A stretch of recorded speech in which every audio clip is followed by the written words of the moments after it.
ये कहानी है एक ऐसे लड़के की जो अपनी पढ़ाई पूरी करने के लिए पेरिस आता है, पर यहाँ वो दो ऐसे भाई बहन से मिलता है जिनकी हरकतें देखकर आप भी हैरान हो जाओगे।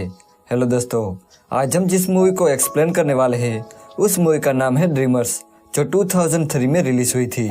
मूवी स्टार्ट होती है और हम एक लड़के को देखते हैं जिसका नाम मिथ था। मिथ अपनी पढ़ाई पूरी करने के लिए अमेरिका से पेरिस आता है। उसे मूवी देखना काफी पसंद था। एक दिन जब वो मूवी देखने जाता है तब वहाँ उसे एक लड़की मिलती है जिसका नाम इसाबेल था। वो मिथ से कहती है कि मैंने तुम्हें पहले भी यहाँ देखा है, तुम यहाँ अकेले ही आते हो। तब मिथ कहता है कि मुझे अमेरिका से आए हुए कुछ दिन ही हुए हैं, इसलिए यहाँ मेरा कोई फ्रेंड नहीं है। तब इसाबेल उसे अपने भाई से मिलाती है जिसका नाम थियो था। वो तीनों बैठकर बातें कर रहे थे, लेकिन तभी पुलिस वहाँ लाठीचार्ज कर देती है, जिसे बचकर ये तीनों वहाँ से भाग जाते हैं। अब मिथ उनसे मिलकर बहुत खुश था क्योंकि उसे नए दोस्त मिल गए थे। घर पहुंचकर मिथ अपनी मॉम को एक लेटर लिखता है, पर जब से वो इसाबेल से मिला है वो बस उसके बारे में ही सोचने लगता है। अगली सुबह मिथ को थियो का कॉल आता है। वो उसे अपने घर डिनर के लिए बुलाता है। मिथ जब उसके घर जाता है तब इसाबेल उसे अपनी मॉम डैड से मिलाती है। अब डिनर के टाइम इसाबेल के डैड बहुत सारा ज्ञान बांटने लगते हैं, पर मिथ का ध्यान तो बस एक ही चीज पर था, वो थी इसाबेल। डिनर के बाद इसाबेल की मॉम मिथ को आज रात यहीं रुकने को कहती है। अगले दिन इसाबेल के मॉम डैड को किसी काम से बाहर जाना था, पर जाने से पहले वो अपने बच्चों के लिए एक चेक छोड़ते हैं ताकि वो इस घर में आराम से रह सके। उनके जाने के बाद मिथ इन दोनों से कहता है कि मुझे अपने घर जाना चाहिए, पर वो दोनों उसे नहीं जाने देते। इसाबेल मिथ को एक किस करती है, साथ ही वो अपने भाई को भी किस करती है और वहाँ से चली जाती है। ये देखकर मिथ को बहुत अजीब लगता है। इसके बाद थियो उसे उसका कमरा दिखाता है।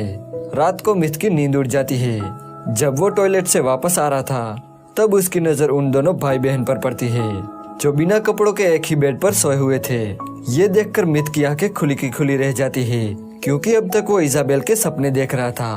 वो चुपचाप अपने कमरे में जाके सो जाता है। अगली सुबह इसाबेल मिथ को जगाने आती है। वो उस पर चढ़कर उसे किस करती है। ये देखकर मिथ डर जाता है क्योंकि उसने सिर्फ अंडरवियर ही पहना था। इसके बाद इसाबेल उसे बाथरूम में ले जाती है जहाँ थियो पहले से ही बिना कपड़ों के नहा रहा था। ये देखकर मिथ थियो से कहता है कि तुम्हारी बहन यहाँ है, तुम बिना कपड़ों के उसके सामने कैसे रह सकते हो। इस पर वो दोनों कहते हैं कि हम दोनों काफी हद तक एक जैसे हैं, इसलिए हम दोनों ये सब करने में कोई शर्म नहीं रखते। थियो मिथ से कहता है कि हमारे डैड 1 महीने तक घर नहीं आएंगे, इसलिए तुम हमारे साथ इस घर में रह सकते हो। मिथ इसाबेल पर लट्टू था, इसलिए वो उसकी बात मान लेता है और उनके साथ रहने लगता है।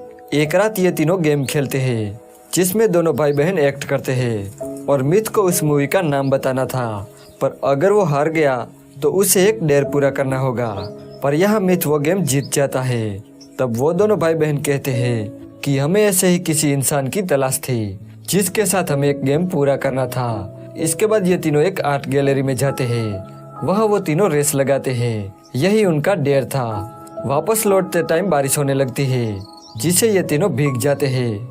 जब ये तीनों घर आते हैं तब थियो मिथ को अपने कपड़े देता है और ड्रिंक लेने चला जाता है। यहाँ अलमारी से मिथ को एक इसाबेल की फोटो मिलती है जिसे वो अपने प्राइवेट पार्ट में छुपा लेता है। जब थियो वापस आता है तब वो तीनों साथ में बैठकर ड्रिंक करते हैं। इसाबेल फिर से वही गेम खेलने लगती है, पर इस बार वो थियो के साथ खेल रही थी जिसमें थियो हार जाता है। तब इसाबेल उसे एक डेयर देती है जिसमें थियो को एक फोटो के सामने हिलाना था। थियो बिना किसी शर्म के उन दोनों के सामने हिलाने लगता है। इसाबेल के लिए तो ये नॉर्मल था, पर मिथ की ये सब देखकर फट जाती है। अगले दिन मिथ थियो से कहता है कि मेरी भी तो सिस्टर है, पर उन्होंने मुझे कभी ऐसा काम करने को नहीं कहा। तुम दोनों ये सब कैसे करते हो और क्यों करते हो। तब थियो उसे कहता है कि हम दोनों जुड़वा है। जब हम दोनों पैदा हुए तब हम दोनों एक दूसरे के साथ जुड़े हुए थे।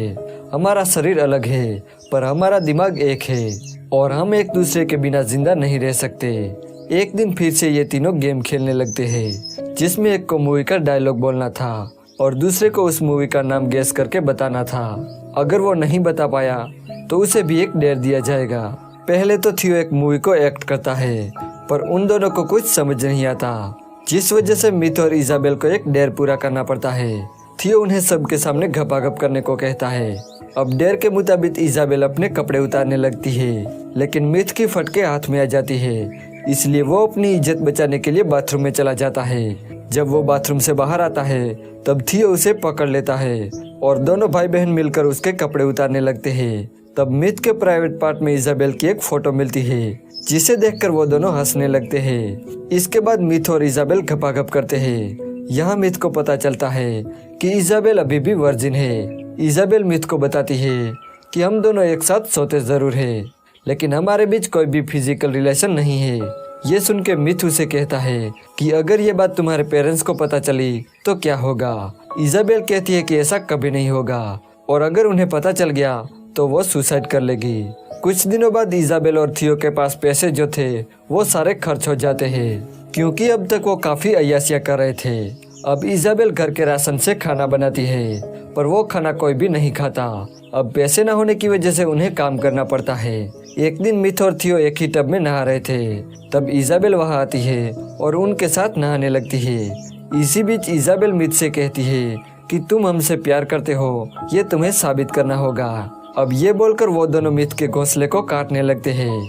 मिथ को ये सब अच्छा नहीं लगता, वो इन दोनों पर गुस्सा हो जाता है। वो उनसे कहता है कि तुम दोनों बच्चों जैसी हरकतें क्यों करते हो। मिथ इजाबेल से कहता है कि आज तक तुम्हारा कोई भी बॉयफ्रेंड इसलिए नहीं है क्योंकि तुम हमेशा अपने भाई का कहना मानती हो। मिथ के ऐसे कहने पर इजाबेल उसके साथ डेट पर जाती है, वो उसकी गर्लफ्रेंड बन जाती है।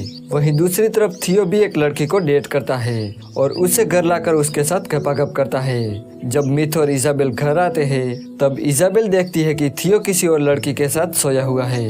ये देखकर इजाबेल को काफी जेलस फील होता है और वो बहुत रोने लगती है। इसके बाद थियो और मिथ साथ में वाइन पीते हैं और बातें करने लगते हैं। तभी वहाँ इजाबेल आती है और वो उन दोनों को टेंट में ले जाती है, जहाँ वो दोनों भाई बहन बचपन में सोया करते थे। अब ये तीनों बिना कपड़ों के ऐसे ही सो जाते हैं।